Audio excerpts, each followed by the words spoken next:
Well, and let me just show you one more piece of the nonsense. So I just showed you the Secretary of Defense talking categorically how he's ready to send U.S. forces to assist another country that doesn't belong to our forces. But then you have, here's John Kirby, who I think you might charitably say is stretching the truth or obscuring the truth, because what he is claiming here is that we're just looking for peace. We're all about negotiated settlement. Watch this. All of this adds to the complicated nature of what we're trying to get done. And what we're trying to get done is a ceasefire deal that can get you 6 weeks in phase one, get a lot of hostages, the most at risk, out of there and home with their families, and get some more humanitarian assistance in. Based on the constructive conversations that we had with the Prime Minister last week, we still believe that this is a worthy endeavor. We still believe that the gaps can be narrowed, the details can be fleshed out, and a deal can be had. Now, again, it's too soon to know what these recent events over the last 24, 48 hours are going to do to the process. I don't want to sound overly sanguine here, but we still believe the deal on the table is worth pursuing, and the hostages need to come home, and we're not going to stop trying to work on that.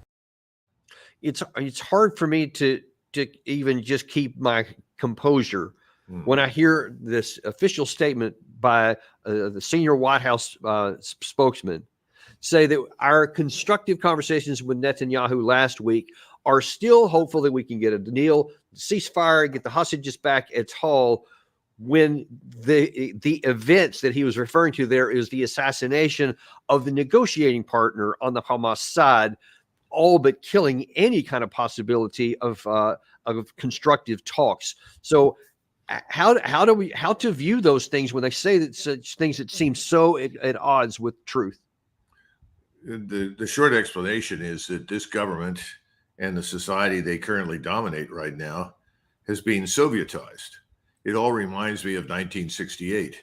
And I was alive in 1968 and quite aware of what was happening. In fact, I was in what used to be called Czechoslovakia about a week and a half before the Soviets intervened there. But there was a crisis in Czechoslovakia as far as Moscow was concerned, because the Czechoslovak Republic had suddenly blossomed into something everyone called the Prague Spring, which was designed to quietly democratize the government, to enhance the rights and privileges of the citizenry, to suppress the use of the secret police and the political apparatus. Well, from Moscow's standpoint, this was a terrible threat. And I remember listening to the translations of the announcement. Today, the commander of the Warsaw Pact announced that the unrest and civil disobedience and the potential for outright revolution in the Czechoslovak People's Republic has gone too far. Now the forces of liberation, the Soviet armed forces and their brotherly armed forces from surrounding Warsaw Pact members, will go in and rescue the Czechoslovak population from the danger of a counter-revolution that could destroy socialism and derail the progress that's been made for several years. I mean, it's the same sort of nonsense. We know the rest of the story. They went in, they crushed what was happening.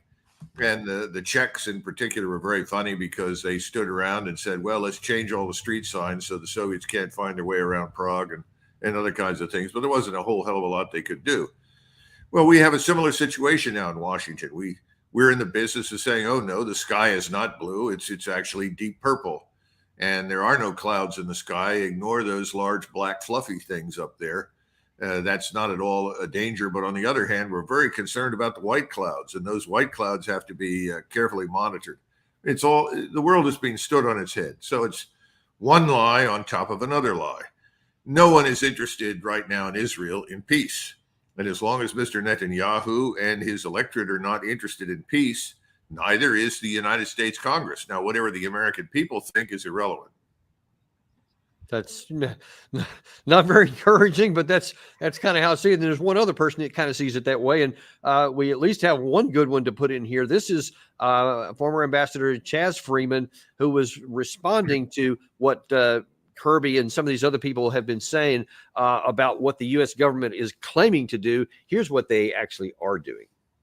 I believe it represents an effort by Prime Minister Netanyahu, which he began 9 months ago, to entangle the United States in Israel's wars with the Palestinians and its neighbors.